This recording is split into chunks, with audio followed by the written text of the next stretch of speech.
The reason why he was blowing it, trying to do the 150,000, because he was trying to trade with the maximum amount of contracts. Just because they're offering it to you doesn't mean you should do it. And he wasn't trying to adhere to any of the things I outlined for him, which is very frustrating. But yeah, I guess you're gonna do these things, especially as young men. You're gonna rush into it, and he wants to be able to show me that I can do it, Dad. Watch, I'll do it my way, and his way didn't work. So we sat down over the weekend, and I told him, I said, listen, are you ready to really sit down and do this the right way? It's going to be boring, and you want it to be boring. His number one concern is he's afraid now to push the button to get in. And I said, well, you're in good company, because that's exactly how it was for me. I was very, very scared to get into it in the beginning. In 1992, I had no idea what the hell I was doing, but I was really inspired to learn. So when I sat down with him today and told him, I said, listen, we're going to think about how a $50,000 account. I know you said you were going for that $150,000 account. Okay. And you were trying to prove to Dad you were going to go on the internet and piss all over my trolls and like you have to defend me, which you don't. I want you to think about a $50,000 account. And I want you to think about 1.5% risk of that. That's the highest you can ever go. You can never go above 1.5%. Now, if you go out and look at these funded accounts, they allow you more than that. Not by much. I think it's like 2%. But I told him, you are not allowed to go over 1.5%. Because if you go over 1.5%, you failed. In my eyes, I'm your dad. I'm telling you, you fucking failed. Not just, I messed up. You fucking failed. You took that on. You did it yourself. You chose to fail. It didn't happen to you. You chose it. So I sat with him today and I said, look, I want you to think about what 1% looks like on a $50,000 account. That's still more than you make all week long. What happens if you sit down and you make that in one day? How would that make you feel? Just one day? Yeah, one day. That's what I said. One day. What does that make you feel like? He said, I would want more than that. I said, why? You're not making that right now. Because clearly, where you're working, that isn't going to cut it. I don't think it's appropriate for you to have that type of mindset where what you're doing is it's normal for a teenager. While you're in school, he was homeschooled. You go to a coffee shop and you're working there, you're making $400 a week. Wonderful. $400 a week for, a 17-year-old, it's spending money.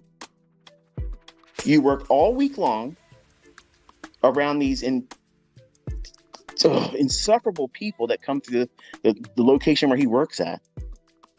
And where I live at, there's this snootiness, okay? That everybody thinks they're better than everybody up here. Okay, and believe me, it's ridiculous. Like it's nonsensical the way they all act up here. And if you go into a place of service and a person's waiting on you, if you're going in there too and you're patronizing a place like where my son works at, he works at a coffee shop. It's a Starbucks, and it's just unbelievable hearing some of the stories. He comes home over the year and a half he's been, it's just crazy to hear these entitlement-minded people. And they come in, they talk to you like, you're less than human. That $500, if you can make that one day per week, you've replaced the whole need to go to that place. And you're not even pushing it hard. You're not even pushing it hard. You're not pushing hard to break the account. You're not pushing hard to feel like you got to keep up with some level of measurement. Somebody on the internet's doing this much, I got to do that. You don't have to look at my videos where I'm trading all those contracts and building up a large position. You ain't got to do $12,000. You ain't got to do $16,000 and $20,000, $30,000 days. You don't need to do those. You can get to those, but you have to grow into making $200 and saying, okay, $200. That's your whole week in half right there with one transaction. That's how I got hooked on this. In the 90s, I got hooked on that because my pay was less than $300 a week. Bring home. And I was thinking to myself, man, if I could just do one bond trade per week and just get half of a point, if I could just get lucky enough to find 16 ticks on one contract in the bond market, that's $500. That's better than going to work. And once I do it, I don't have to do it again because I'm scared to trade, right? Well, that was my whole approach going in, easing into it. And I sat down with him, I explained this whole thing to him today. I said, I was afraid to get into it when I was in the 90s. I mean, it was exciting, but still scary. Like, I don't ride roller coasters. I think they're thrilling to watch other people go nuts and throw their guts up and scream and, probably blow out an intestine and guttural, screams as they go down the deepest part of the decline. But I would never get on those things. I don't like them. I have to be in control. I have to be in control of me, the environment that I'm in, and that is not something I would do. And I don't want to treat my trading like that. So I have to be very methodical about what it is I'm looking for. And the way I teach you as my students, I teach that same approach. We're not gambling. We're not inviting happenstance. Okay, so I told him, I said, you're going to trade until you get fatigued. And then as soon as you are like, you just don't know why you're doing it, you just push the button to find out, okay, what happens. That moment, that's what I was waiting for. And I explained to him, I said, that's where everybody blows it. Everybody blows it. At that moment, it's because you have either hurt your account, someone has hurt your feelings or made you angry, or you're sick, or something cost you money that was unexpected. You are using that moment to replace some kind of negative thing that you're going through. Or maybe not even experiencing it yet, but you're afraid of it. You're afraid if something happens, it's looming in the offing. What happens if my girlfriend? What happens if my wife? What happens if my husband leaves me? Well, I won't feel so bad if I can make $1,000 today. When really you'll still hurt because you have emotional commitment to that. Whatever that thing might be. It might not even be a relationship. It might be some kind of I don't even know. It could be a number of things. But a what-if thinking scenario of something negative, something harmful that may happen to you could be a very triggering thing for you to get into a trade that has no real sound reason to be in it.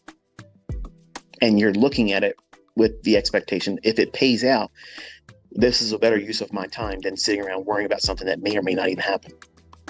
And I have done that. And I have blown accounts in a 20-year-old mindset.